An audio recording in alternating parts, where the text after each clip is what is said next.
Hey guys, this is your warning. We do post up spoilers. At times we're relatively offensive. We use vulgar language. So if you think that any of those are gonna offend you in any way, shape, or form, take your step back right now. Cause buddy, this is not the place for you. Anywho, have fun listening to us, and yeah, this has been your final warning.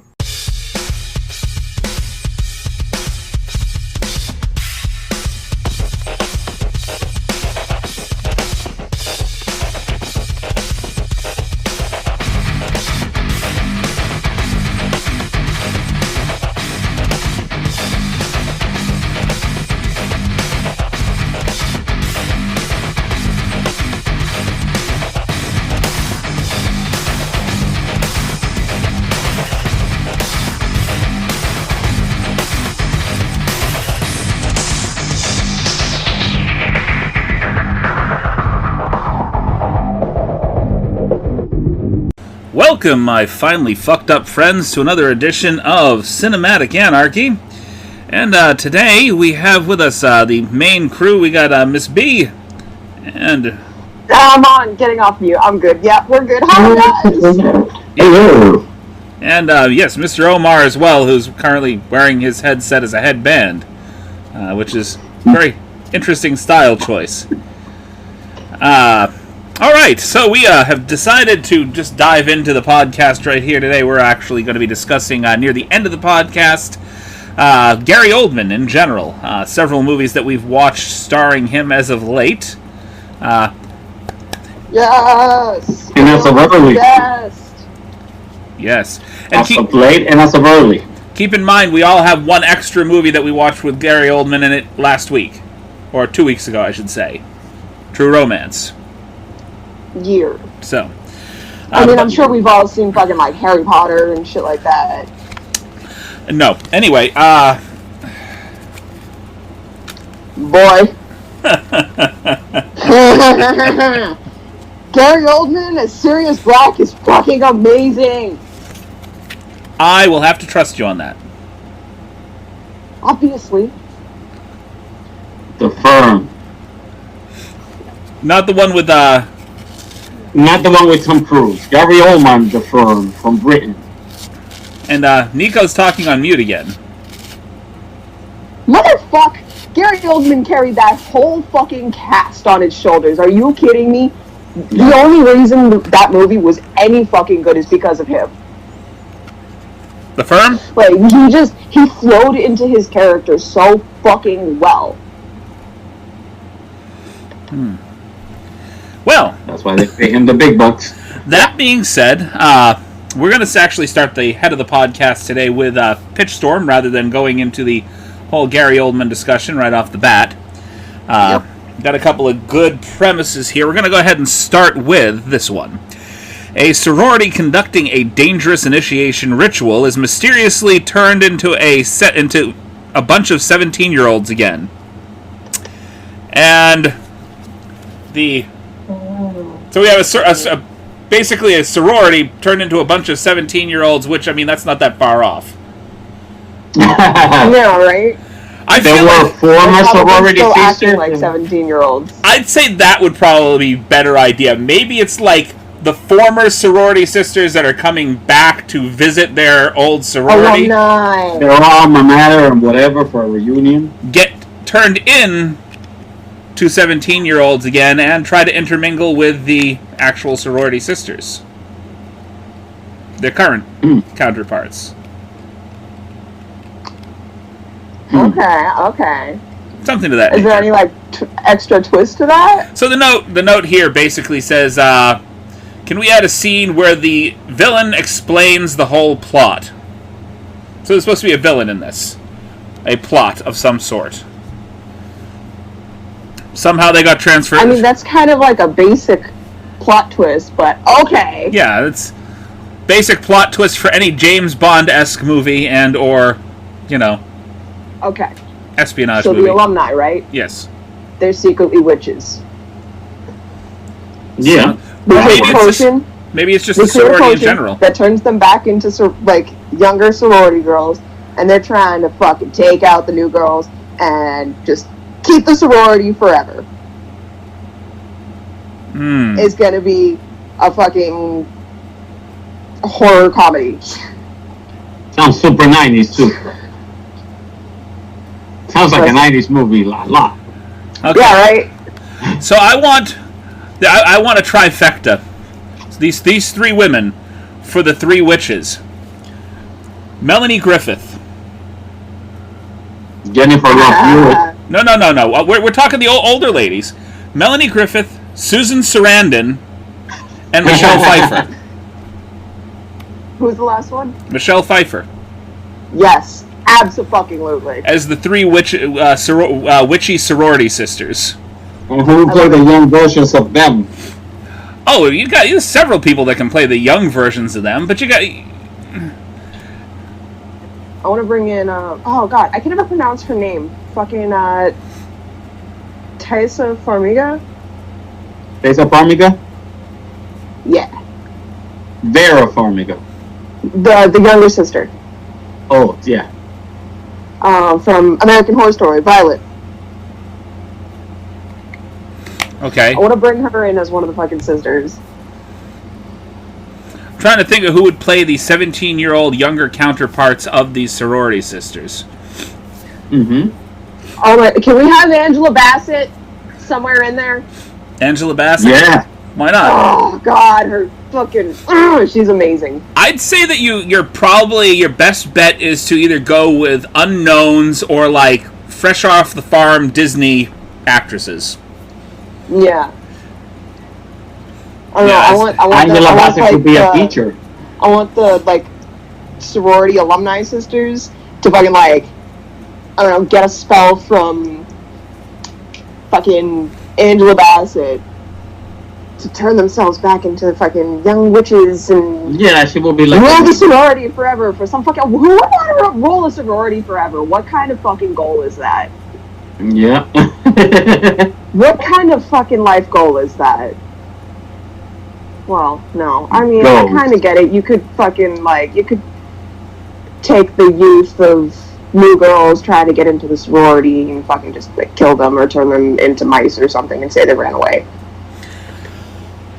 Yeah. They constantly There's conduct that. rituals to find virginal sacrifices within the sorority.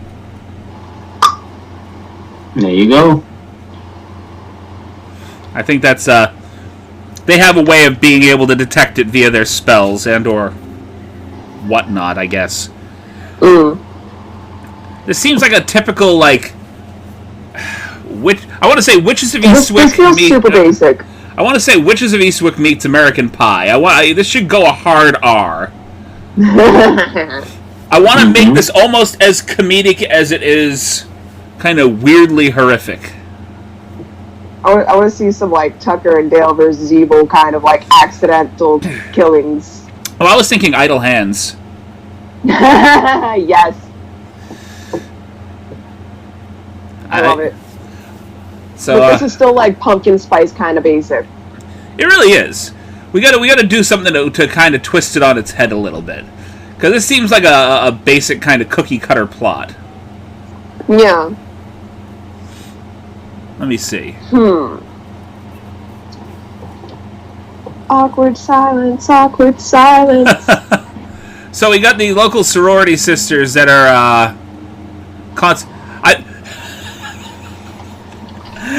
I think there should be two rival sororities. One that's a bunch of witches that are looking for basically virginal sacrifices, and ones that just outright worship Satan.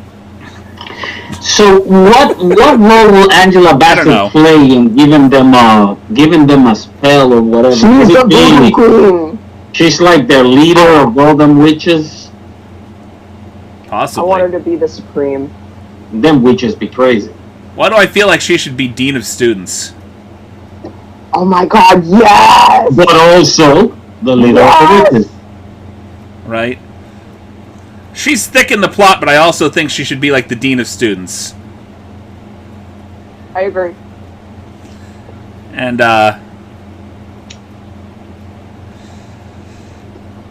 maybe... Oh. Here's the thing about the sorority sisters. What if none of them are ever... Like, it's gotten to a point where it's just a rotation. Where you have at a certain point, these sorority sisters, they were witches. And they got to a certain age, and they interjected themselves back into the sorority society. So basically, they made themselves young again, passed on that knowledge to a new set of students who also, at a certain age, come back, make themselves young again. And literally, the people that are within the sorority are only people that are just constantly rotating in and out that have already been... You know what I mean? Okay. Sounds good. Okay. Just using... It's like a rotation. It's better than mine. It's a rotation, and they are all basically a sorority of girls that are also undercover witches. I want to say like a 50-year rotation. So once they reach maybe not 50, maybe like a 40-year rotation. Once they reach the age of like 60, they come back to the sorority to become young again, and it just rotates like that. And Angela Bassett's the only one that keeps perpetually at the same age. We should give it a real 80s, 90s bad movie name too. Really, a bad movie name. Sorority Cougar Witches or something. Sorority Cougar Witch. That actually may be a fucking good name. How about Company Cauldron? Company Cauldron. Or Cauldron Company. Cauldron Company. Possibly. I don't know. I like the alliteration kind of thing. Fucking for like the '90s movies. Because I'm like thinking like a grindhouse kind of like weird film name. Like there was like an old grindhouse film called Teenage Catgirls in Heat, which had. If you ever watched the movie, just listening to that title, you expect something very different than what you end up watching in the movie. I don't think I'm ever gonna watch that movie. Even if you're, unless, you make me. No, it's not. It's not worth watching. I'll tell you that right now. It is not worth watching. Well, then maybe it's worth watching for the cast. Because that's what we do. Bad movies. I like bad movies. Yeah. I don't like boring movies. We'll probably do Taking One for the team. Painfully boring. I don't know if that's the point where we're taking one for the team. I'm not sure it's worth it. We've done it before. Yeah, and look back on us. Fuck. Every time we take one for the team like that, we spend the next 6 or 7 podcasts reviewing really good movies. Seriously. But no.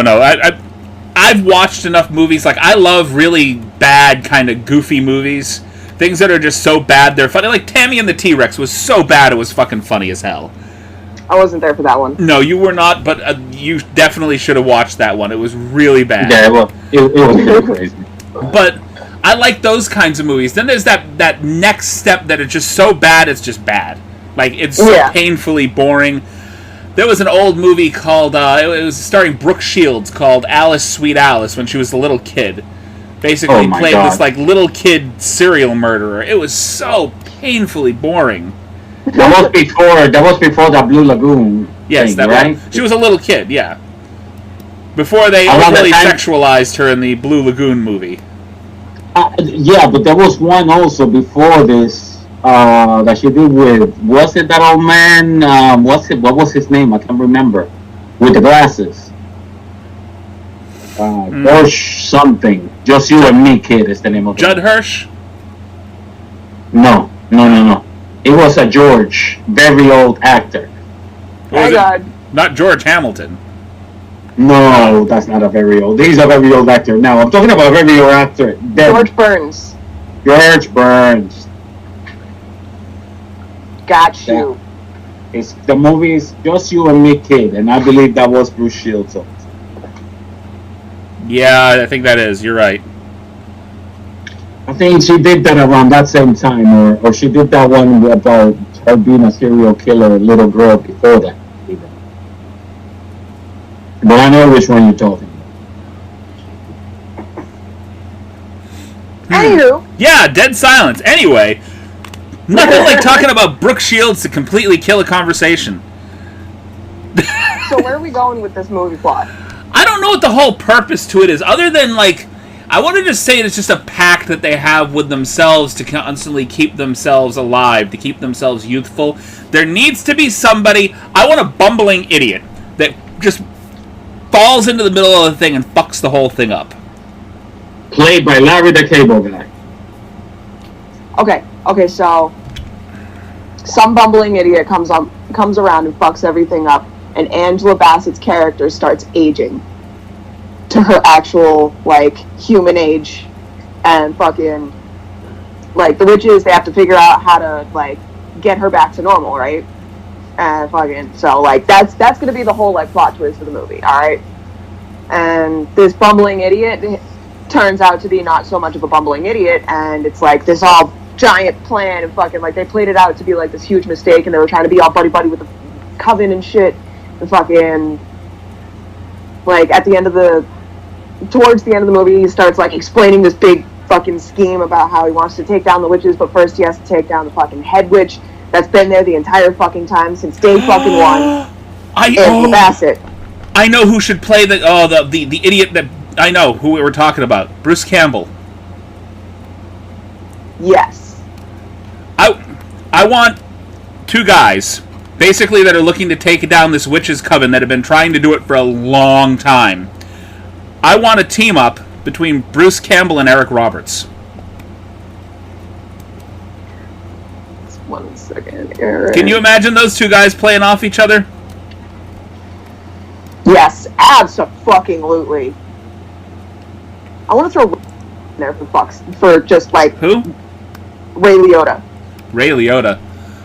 I want to throw him in there just for fuck's sake. I went with a completely different 80s actor. You went Ray Liotta. I went, when we were talking about really bad 80s movies, like how this is like a really bad 80s movie plot, first thought in my mind was Michael Ironside. You know who that is, right? Yeah, I'm pretty sure. The lead bad guy from Turbo Kid? Okay, yeah. Yeah, no, I know who you're talking about. Such a good fucking movie. Oh, they're doing a sequel. Ah, yes! They are making a sequel. Right. Which I think is awesome. Bring back Apple. Yeah? Fucking, I'm so here for that. Okay, so let's move on to the next plot. What do you say? Okay, sounds good. Okay, I think we did good with that one. That's a fairly... It was cookie cutter. Yeah, it was pumpkin spice right there. It really was. Yeah. We made a new Spice Girl. All right. Oh, fuck my life. What the hell did I pick out here? Is it another basic one? No. Not really. No. The world's most adorable kitten. Yeah, it starts off that way. In an animal shelter. Oh, no. Embarks on the first human colonization mission to another galaxy. So basically, this is a space film that revolves around a kitten. Space feline. Yes. And the plot twist there is we need to have every character in the movie have a secret identity. Okay. So every main character in the movie has to have a secret identity.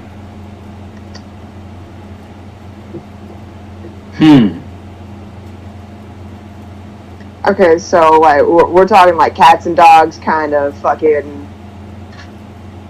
Did you guys watch that fucking like Disney Channel movie? Cats and Dogs? Which one? Yeah. Yeah. They actually just came out with a new one too. Yeah, Winter and I watched it. Fucking okay, so like I want that level of fucking like stupidity in there.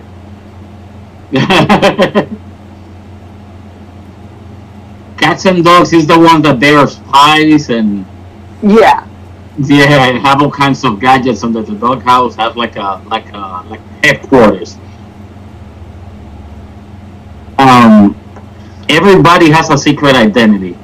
So these cats, fucking, the cats are the good guys this time. All right. Yeah. You've seen Rick and Morty, right? Obviously. Wait, what do you got? You've seen Rick and Morty? I'm thinking like a super intelligent cat. Like this world's most adorable kitten is actually like some super intelligent evil genius. Okay. You know Why who? are cats always evil? I'm sorry. I'm not the biggest cat fan, but like everyone always depicts cats as like the bad guys. Nah.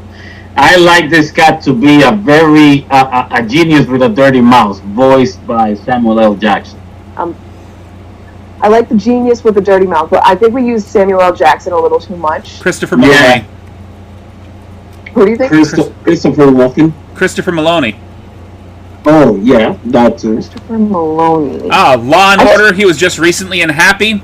Yeah, Chris Maloney will be good. Yeah. He can do real crazy, real well. Like Ray Liotta level crazy. Let me tell you. And the cat looks super fast when he gets excited.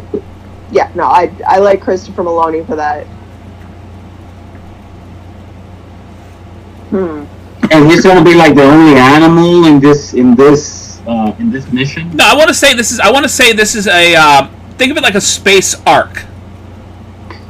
What planet are Basically, they it's going half to? human, but it's also half wildlife. They're looking to populate another planet. Saturn. Uranus. This is another, like they're going out of the galaxy. Okay. So this is like they know that this is going to be a long mission. Basically, we catch them maybe halfway through their mission, getting to where they're supposed to go. So this is where the whole plot picks up. They're halfway through the mission, going to another galaxy, which could be like 50 years from their having departed Earth.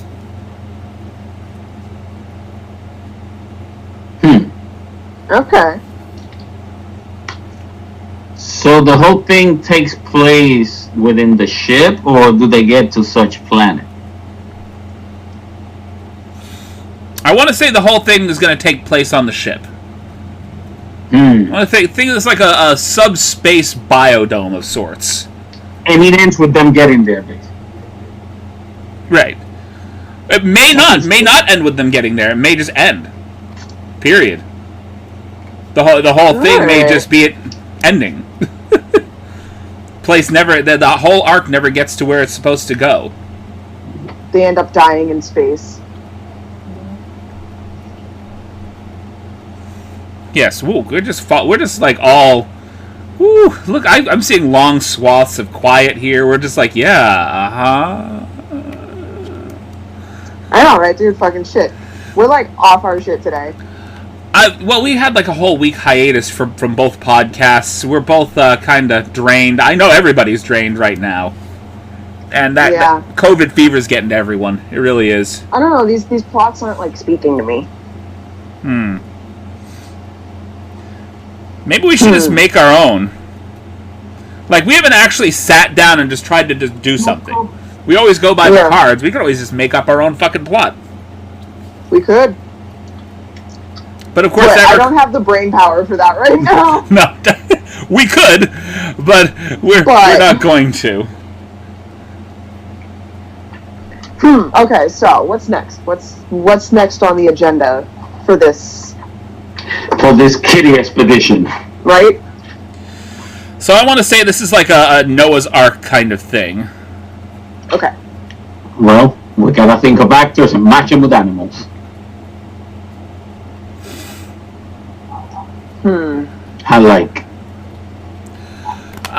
Well, okay, there's obvious actors that sound great when they're doing voiceover work, like Patton Oswalt. Yeah. Oh, yeah. You have to have Patton Oswalt in that. Voiceover actor. Two guys I like for this too. One of them is our guy today, Gary Oldman, but I also like Sam Rockwell to play one of the animals. Alright. I like Michael Cera as a weasel. Okay. I'm down for that. Yeah. I want Michael Cera as a weasel, and I want Aubrey Plaza as the female weasel, who will not go anywhere fucking near him because she cannot stand him. She hates him. They have to mate to be able to perpetuate the species, and she just wants that. Nope, we're dead. We're going to be extinct because you're the only guy that's left.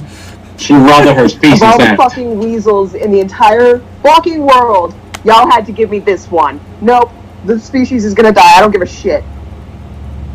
They probably have a history together. Oh no, she's just always hated him from the beginning. Right, nope, Nope. We've gone through this whole thing, and we're the last two of the species. And well, if we're the last two, guess what? We're the last two. We're the last two, literally. And Michael Cera's character keeps trying to like convince her to procreate, and she's like, "No, fuck you. You're gross. Even for a weasel, you're gross." Right?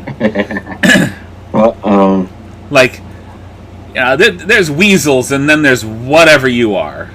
Just yeah, right. Dirty ass. I would like two people who were opposites in movies before to play probably a pair of birds that are also enemies. That would be Michael Caine and Steve Martin. Oh yeah. Really? Oh God, Michael Caine and Steve Martin, just two old birds. No, two birds that really hate each other. Do you remember the movie Dirty Rotten Scoundrels? Yes. I remember that movie. Oh. That was such a great movie. Dirty Rotten Scoundrels.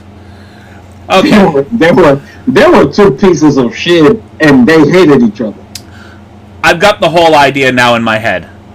I was thinking about this like as sort of like a whole movie, but now that I'm thinking about it, maybe it should just be one of those movies that you just see bits and pieces as you're going along, like little subplots that pop up between different animals as you're going through the movie. You go back and forth between actual human actors who are trying to get this place to, or get the arc to where it's going, and are falling across these things that this little cat is, or little kitten is setting up. Basically trying to stop them in their tracks or make sure that the arc doesn't reach its destination. For whatever reason. I can't really come up with an idea as to why exactly this cat doesn't want everybody to get there. Because Cat's just like, nah, fuck the Earth, fuck this planet. I'd rather die alone. No! The cat's the third wheel. There's three cats. Cat's the third wheel. So this particular cat that's pissed off is the third wheel that the other two cats... No, it's we're good. We're going to perpetuate the species, and you just be you. You get to sit there and watch. This nerdy... It's a cuckold cat. This nerdy kitty. This kitty, who happens to be the third wheel, is also a very smart cat. He just got put in that position by accident. I'd say he just slowly goes crazy. Kind of like Milton from Office Space, just slowly going crazy. Yeah. You know? Just things keep happening to him, and the more that they happen to him, he just gets, I'm gonna burn this whole fucking place down. Gonna burn this whole fucking place down. Just mumbling to himself. The guy from Office Space? Yes. With his red stapler. Have you seen my stapler?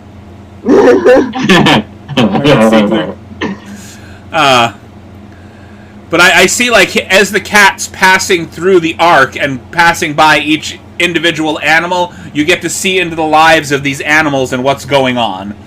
Like, I want two giraffes. Voiced by Woody Harrelson and Rosie Perez. Okay. I want Seinfeld in there somewhere. Oh, God. Who would be perfect across from Seinfeld, though? Jerry Seinfeld? A meerkat. Okay.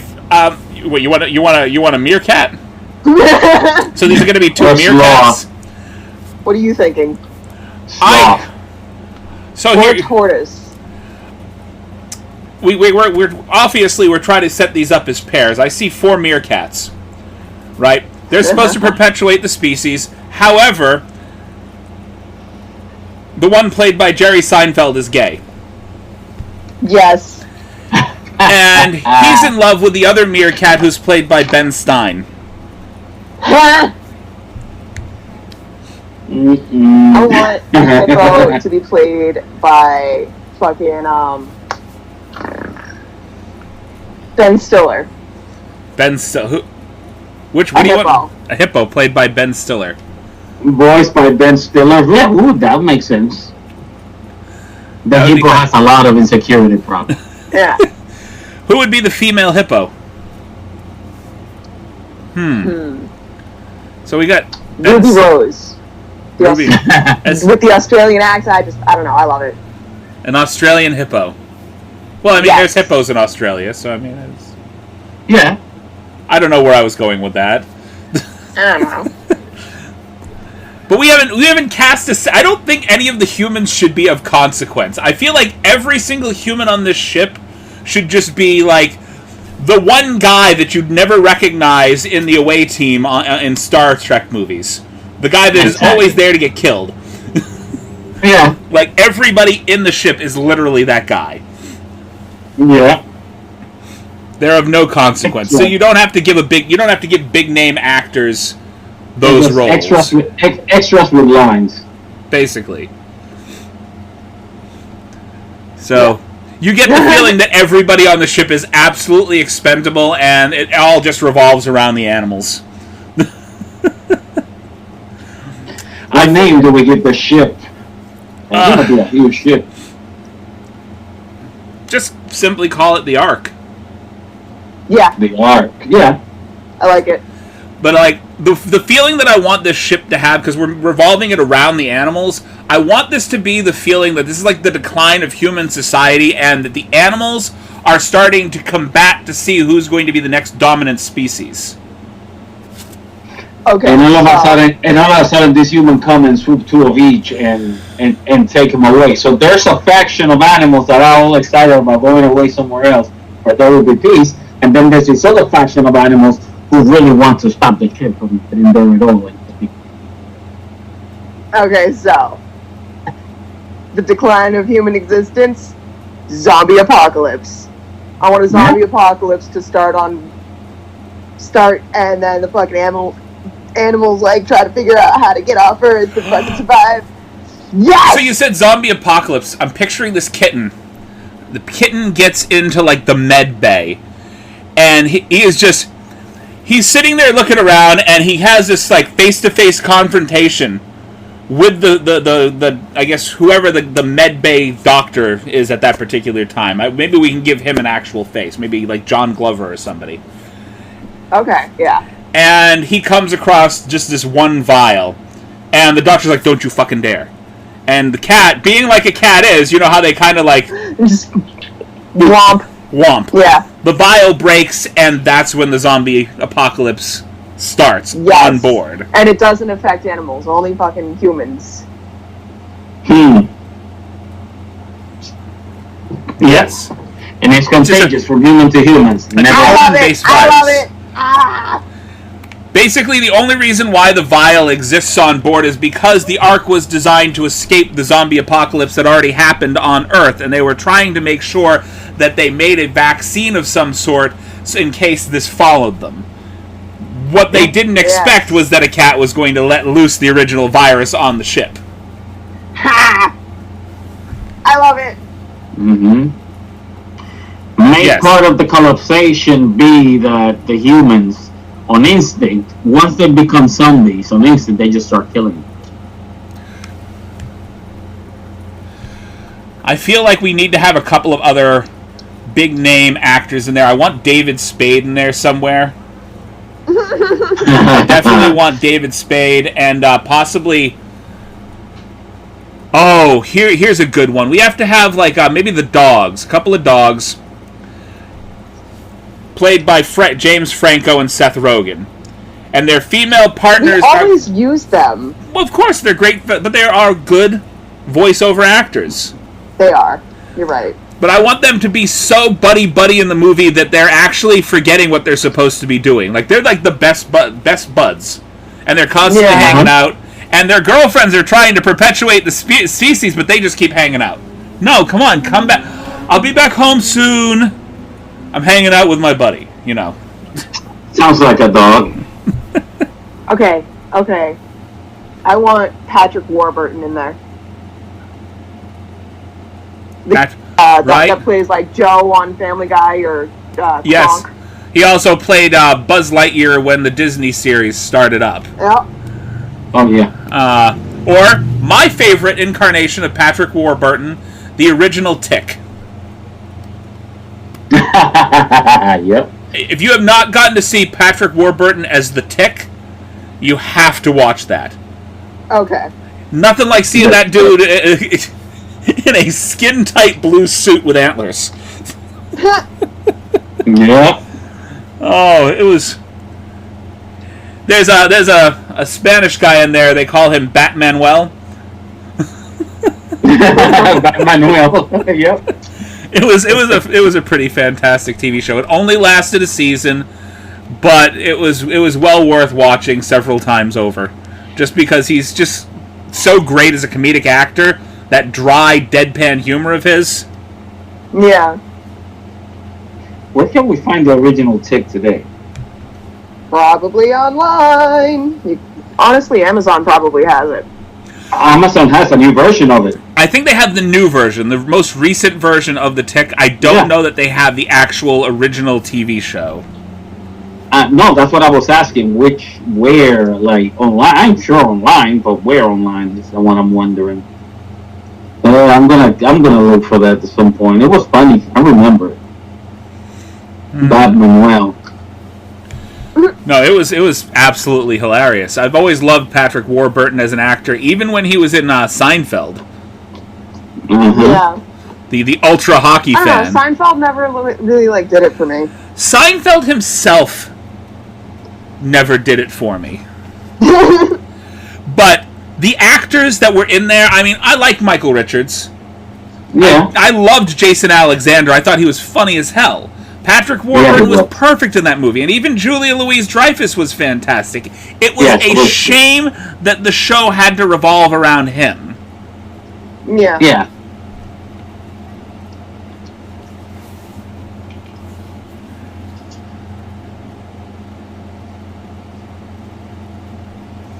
So, wow. Anyway, another Silence. So we've determined... We're so good at this. We've determined that both Jerry Seinfeld and Brooke Shields ruin a conversation real quick. Yeah. They kind of do. Just There's really not much to say. the kind of damage that you can do to a conversation by just mentioning the wrong actor. Just... Right? It just, like, kills everything, and there's just no motivation. You know how unfunny you are? You're so unfunny that... Yeah, right there. Anyway. Anywho. What's next on the agenda? What's next on the agenda is actually we're going to go ahead and go to our station identification. No, we're going to go over to our sponsors for just a few moments, and when we come back, we are going to discuss Gary Oldman and the films that we've watched this week. We will start with you, Miss B, going to Mr. Omar, and then we'll end up with me. Okay.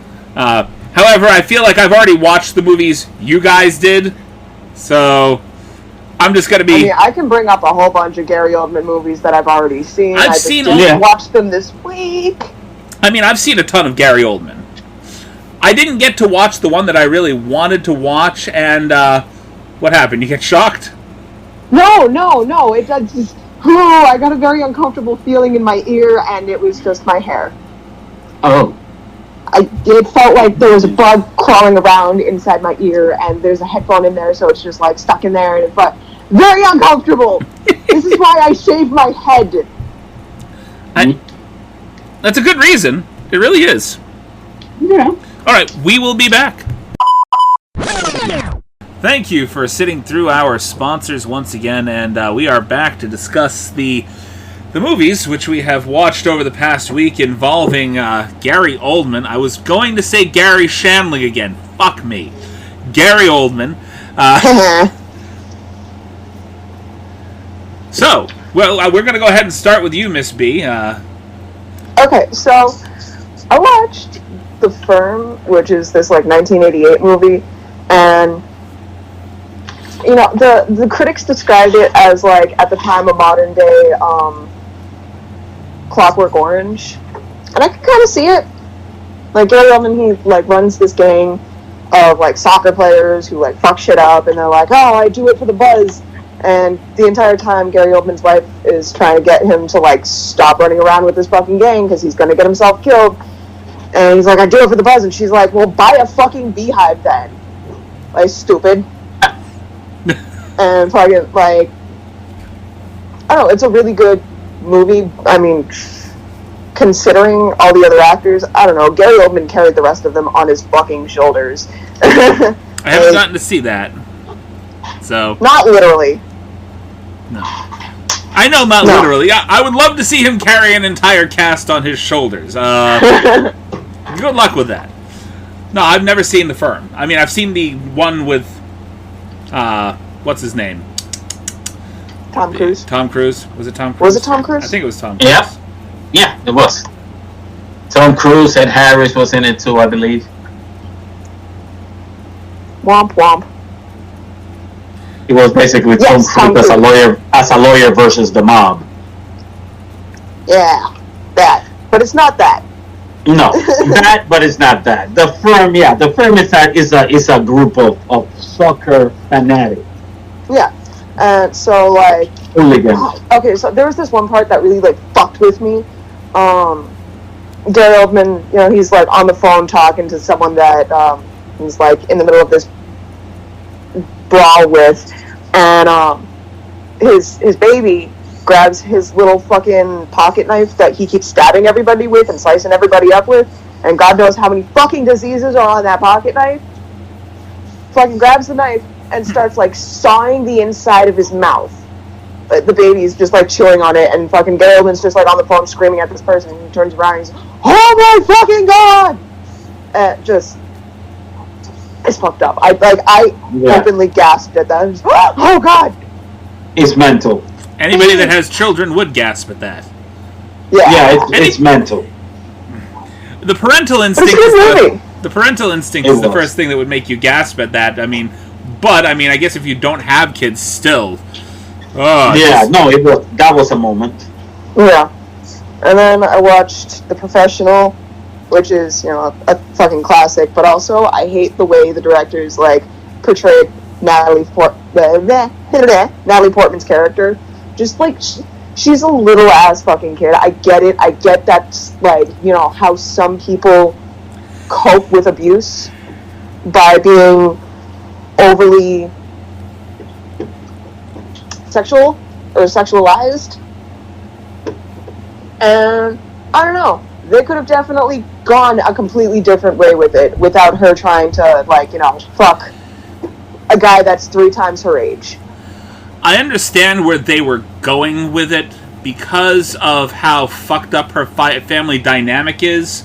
There's a lot of children that end up overly sexualizing themselves at that age. I know. And I'm not saying that it's right for her at 11 years old to have been portrayed that way. But I'm also saying that, unfortunately, it's a very, very gritty and harsh reality for a lot of kids. Natalie Portman's, like, spoken out about how she was treated after she played that character.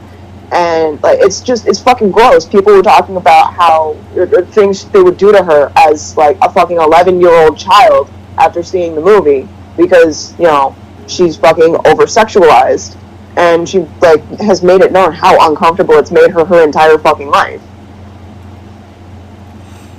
Well, yeah, I mean, that's the thing, though. I mean, when you get... I don't even know how to... Save our children. Yeah, I mean... Yeah! You can't get a movie like that made right now. You can't... Nope. Roles like that won't fly right now, because you have to...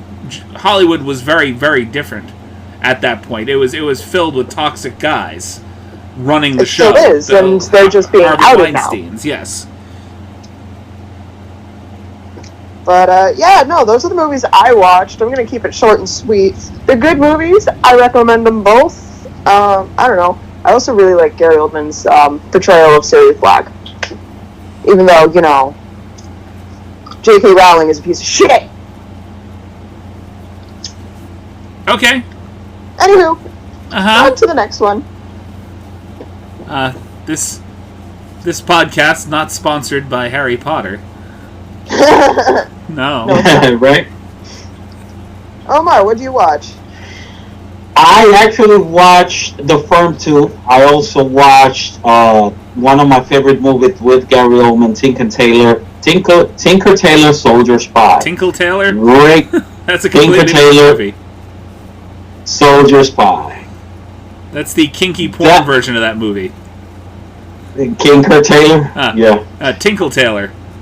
Soldier Yeah, Spy. no, Tinker Tailor, Soldier Spy. Great movie about basically a guy that pretty much spends most of his adult life in the Secret Service and basically protecting the country to a point where you don't know, you're so entrenched in being undercover and doing that type of work undercover where you don't know if you probably are the traitor. And the movie just goes into, it makes you go into your head and question his allegiance, but he also questions it himself. Great movie. Another movie I watched was a new one by him because he plays a mean villain. Was a new one, The Courier. If you guys get a chance to watch that on Amazon, it's incredible. I keep seeing that in passing. I need to watch it. Oh, it's good. He's like the main bad guy there, and he's really mean. So basically, the Courier, he's a crime boss, a mob boss of sorts, named Ezekiel Manning, who is basically sending all kinds of killers, mercenaries, and such to kill the guy who saw him with his, himself kill somebody. And there's a courier that is supposed to deliver a package with the person's new identity, and the courier ends up getting framed. Basically, one of the agents protecting the witness sold herself, and basically the plan was to frame the courier that just brought this guy a new identity, and everything is ordered from like house arrest by Gary Oldman. And Gary Oldman is a mean bastard. You don't see him do any of the action stuff. He's basically on house arrest. But just the whole thing, how he portrays the character, it was pretty something to see. I recommend anybody who watches it. Because he really, you can see the evil of the bad guy, and the bad guy doesn't even get out of his house. Fair enough. So he's just barking orders over the phone. I loved him in The Professional. There's a few other movies that I watched with him that I really like. One particular, I love his portrayal in Batman. I don't know if you guys remember. He was in the Batman Commissioner Gordon. He was as a good guy. Though I think that of the times that he got to play Commissioner Gordon, Dark Knight Rises was the best. Yeah, because they gave him more to display his range as an actor. He was like really showing out his emotions of that. The commissioner part, the cop that really gives a fuck. Right. But Gary Oldman's a great actor. I can't help but seeing certain actors that remind me a lot of him. Namely, for example, mentioned it before in the first half of the podcast, Sam Rockwell, for some reason, reminds me of Gary Oldman, for example, in the older movies. Because it's kind of cuckoo. I always got compared to Gary Oldman in, what the fuck is it? The Fifth Element, every time I shaved my head. Yeah, every time I shaved my head, someone would comment that little fucking picture, and I'm just like, yeah, fuck you too. Or someone would say I look like Michael Chiklis or some shit. I'm like, fuck off. Yeah. There's a few actors that I can't help but remind me of Gary Oldman in a way. Sam Rockwell is one of them. Sam Rockwell up there. Yeah. Like, it reminds me like the way they play their characters. I don't know. I always see a little bit of younger Gary Oldman in it. Joaquin Phoenix too, especially with the Joker. I mean, he has a hell of a range. Everything between like his portrayal and her onto like oh god, he was good in Signs. Was it Signs? If I'm not mistaken. Mm-hmm. Yes. Oh my god, I love Joaquin Phoenix. Signs with Mel Gibson. Such a good fucking actor, dude. Now, guys, what movies would you like to see? Although Christopher's gonna talk about the movies he's watched, but actually, you guys watched my movies, so The Courier was one of the, and you actually you spoke about it much more eloquently than I could at this point, because as far as I'm concerned, that was just a badass movie from beginning to end, even though literally it has like a 3% tomato rating right now. Rotten Tomatoes like 3%. Well, Spoiler Alert is super violent movie. Oh yeah, I enjoyed it, but there were moments. There was one of the main bad guys that basically, she basically pushes him and he goes back against the wall and hits the back of his head, and you can see that those insides. right. Or my favorite was the windshield wiper. Oh yeah, saw that coming. That was mean. Yeah, I didn't. I mean, it was crazy. But then again, somehow not surprising, but nobody saw that coming.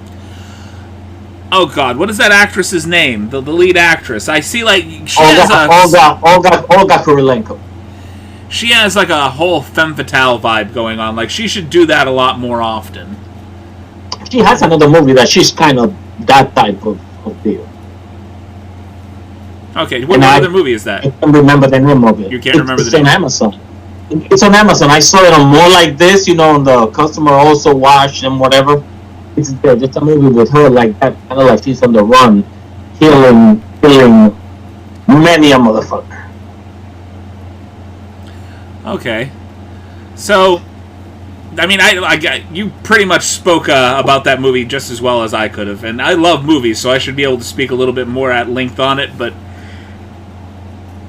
the thing hooked me from the beginning when she was tied to the chair to the end. It really did. Yeah, because it started at the moment where they had already trapped her. Yes. Leon the Professional was the second movie that I watched, and just, you want to talk about a movie. 3 actors in that entire movie carried the whole thing. They really did. Yeah. Gary Oldman, Natalie Portman, and Jean Reno. Yeah.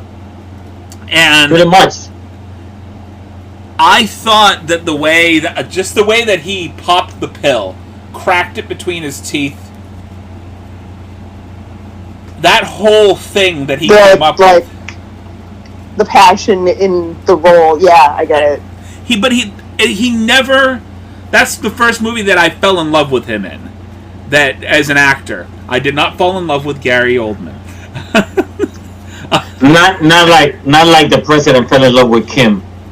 And there's one particular movie that I'm saving for us to watch when we gather in houses again. It's called Romeo is Bleeding. I think that we should all sit down and watch that. It's a really good movie. I heard it's pretty crazy. We definitely shall. I haven't watched it.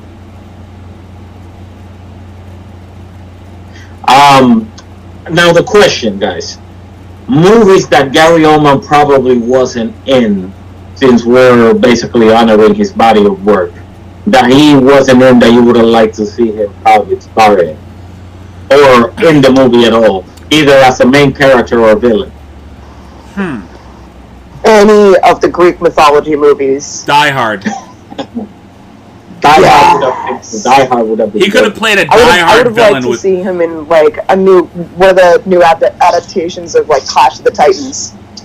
I mean, him opposite Bruce Willis in Die Hard would have been fucking fantastic at any point. Him opposite fucking Zeus. Yeah. Right. Liam Neeson. Definitely. Womp. Another movie I would have liked to see him, because he was young enough at the time this movie was made, was The Firm, the one about the lawyer and him running around from the mob, starring Gary Oldman. I would have loved to see that. Because he's pretty good at acting his emotions. I'm trying to think of a movie that he would have benefited from him being a main villain. I mean, I think like the Die Hard with a Vengeance movie would have been perfect with him as the main villain. Him across from both Samuel L. Jackson and Bruce Willis as the main villain would have been pretty perfect. Main villain. Good villain. I think, and this is just me personally, I think that he could have stepped in and done Tommy Lee Jones's role as Two-Face in Batman Forever. Yeah. Tommy Lee Jones did a really good job, don't get me wrong. That was probably the most animated I have ever seen Tommy Lee Jones. Yeah. Because he does deadpan, like, all over. Yeah. But, that being... Oh, and by the way, if you ever listen to Tommy Lee Jones in an interview about that particular movie, he hated working with Jim Carrey. Hated it. Why? He didn't like Jim Carrey. At all. That's funny. So, it's absolutely hilarious, actually. But, that being said, yeah, I think that he could have stepped into Tommy Lee Jones's role with no problem. Either that, or I think that he could have maybe saved Batman Forever if he stepped into the role of Mr. Freeze. Because Arnold Schwarzenegger was just way over the top animated for that. Yeah. And you could hear the accent. I really didn't like Arnold on that. No? Yeah. I mean, I think Arnold's past his time as an actor. I really do.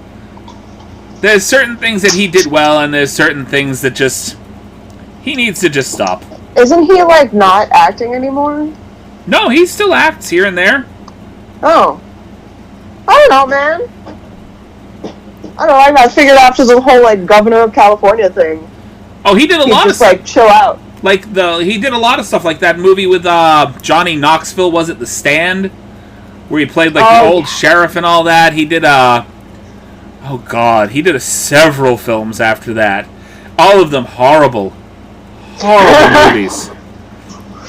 But they did it off of name recognition. He'd been out of the acting game for so long, just all it was name recognition. Like, oh damn, yeah, we got Arnold in our movie now. This is great. Yeah,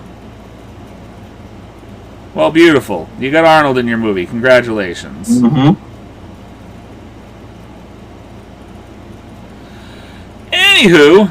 Anywho, sorry for the silence. We were looking for a dropped Mike and Ike. A dropped Mike and Ike? Eminem. A dropped Eminem, because, puppy. Puppy and bugs. No, we just don't want dog and chocolate to mix. Yeah, you don't want that. Fucking the other day, his breath smelled like fucking garlic. I'm freaking out, like, oh my god, he ate a garlic clove, he's gonna fucking die. Well, now we know he's not a vampire. No, garlic is, like, highly toxic to dogs. Is it? Yeah, they'll die. Painfully. Like my Nigerian friend would say, I never knew. No? No, I didn't know that. I know chocolate is really bad for dogs. Yeah, there's a few things that will kill your doggy. Grapes too. I didn't know about grapes. Really? Okay, I swear to fucking God, this dog deliberately goes after everything that's going to kill him. Like, fucking, he'll, like, well, I don't know how he gets fucking roaches out of our ashtray, but, like, I've been trying to keep up with, making sure everything's clean. I've been doing a really good job, but he'll, like, get into a trash bag that's waiting to, like, go out to the bins, and fucking, like, he'll eat a roach, or he'll eat a fucking, like, a piece of garlic, or some shit, and then he'll get sick for the next, like, day or two, and it's just like, oh God, why do you do these things you do? Because dogs are funny like that. That's what dogs do. Things they do that you wouldn't believe that they did. And now he's over there sleeping like he's innocent or some shit, and just, of course, can't stand this guy. Because isn't the dog Emerson? Emerson? Innocent. Am I saying it weird? No, I said it weird. Innocent. Oh. He's innocent. He's just an innocent puppy. Speaking of animals, On that movie that we talked about earlier with all the animals going into space, what animal will Gary Oldman voice? Gary I want him to Oldman. voice like a baboon or some shit. I will say a skunk. Gary Oldman, the skunk. A very sophisticated skunk, so he thinks he's better than everybody. That sounds about right. When Who was the? people complain about this man, he says geniuses are often misunderstood. I want him to be a lemur. A lemur. Yeah. That might work. A lemur sounds good. Fuego, my ego. Por favor.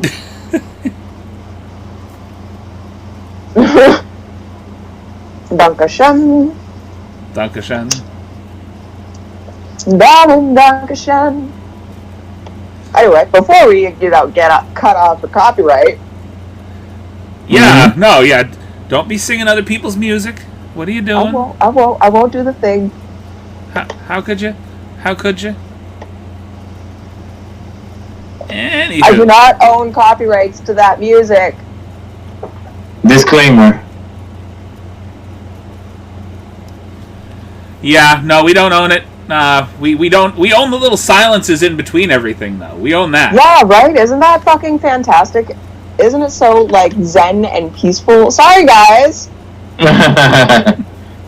What's going on? Where are we at in the fucking cast today? Where are we at in the We cast? talked about our films. We talked about the Pitch Storm. Yes, we did. We talked about a lot of different things. Is there anything new you guys watched recently that's not, like, Gary Oldman related? I'm about to watch the what was the Hubby Halloween thing? Hubie! Yes! Hubie? It's really, Hubie. it's like wholesomely stupid and good. I like it. It's super I heard cute. it's pretty good. I haven't been terribly impressed with Adam Sandler's stuff for Netflix, if I'm entirely honest. So I'm hoping this is an anomaly. Honestly, it's a cute family movie. Fucking, he's got this like Swiss Army thermos that's like all-purpose. He's got like a grappling hook in it and a hairdryer and fucking like it's cute. I like it. Fucking, I started watching the Amazon show The Boys, where it's like, you know, what if? Oh my god, that is such a good show. Okay, It is I'm glad great. you fucking. I'm glad you guys watched it because holy shit, this is such a good fucking show. I'm waiting for Fredo's sister to get home from work so we can watch another episode because like I'm not watching it without her. I'm It's like our new thing. 3 episodes into the second season right now.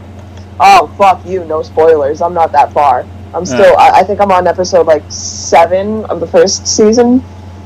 Like, this kind of show needed to be... It kind of feels like it was made in the same universe as Brightburn. Yes. You know what I mean? Oh my god, Brightburn was such a good fucking movie too. Definitely. I started watching The Haunting of Bly Manor. I heard that this is crazy. The horror series on Netflix. Okay, I wouldn't so much say it's crazier, but the children in the show are making it a little too obvious about how ominous they are, and I don't know. I'm only like a couple of episodes in. I haven't finished it yet because that's another one of the shows that I'm watching with Fredo's sister, and we have this thing where like we won't watch the show without each other. Like, that's our thing every day. We have something. We stat each other and fucking roll up, watch the show, whatever. It's a good time, but I don't know. I'm not a huge fan of these kids. How they're like being portrayed or how the kids are acting and this and that. I don't know. Every other fucking the way the little girl describes everything is perfectly splendid. It's really annoying. Dreadfully awful. It's just... You just went out for a minute there. I can't hear you. Oh, what happened? No. Did it die? Did the whole thing die? Bloody hell. It did. Everything's dead. Motherfucker. I'm sitting here and you guys, I can't hear you at all because the whole thing just up and died. So I'm going to just do this. Can you speak now? Can I hear you? Can you hear me? Barely. Ah! I hate the Words. Do I have to put it in my mouth? How's that? And things. It's a, Words and things. Oh god, I don't like that. I don't know what happened here, why this won't charge, but I gotta find a new charger for my speaker. Maybe we should go ahead and cut it off here then. We've lost most of the audio on the other end, and I'm gonna have to get my speaker back up and running. Damn. But we came in at about an hour for the podcast today, which is about average. Yeah. And I'm gonna move the microphone a little closer to you guys, just because I can't hear you worth a damn. Yeah. Yeah. So. That sucks. Just a little bit, yes. And honestly, you've probably experienced this too. The microphone or the speaker on the Surface sucks. Oh yeah, I don't use the Surface speaker for anything except for like music in the shower, and even then I'll just like grab Fredo's speaker and blast shit. So, no. On behalf of myself and the rest of the crew here today, thank you for taking the time to, well, if you've gotten to this point, you've sat through some stuff. You have. Let's be honest. You did. You did.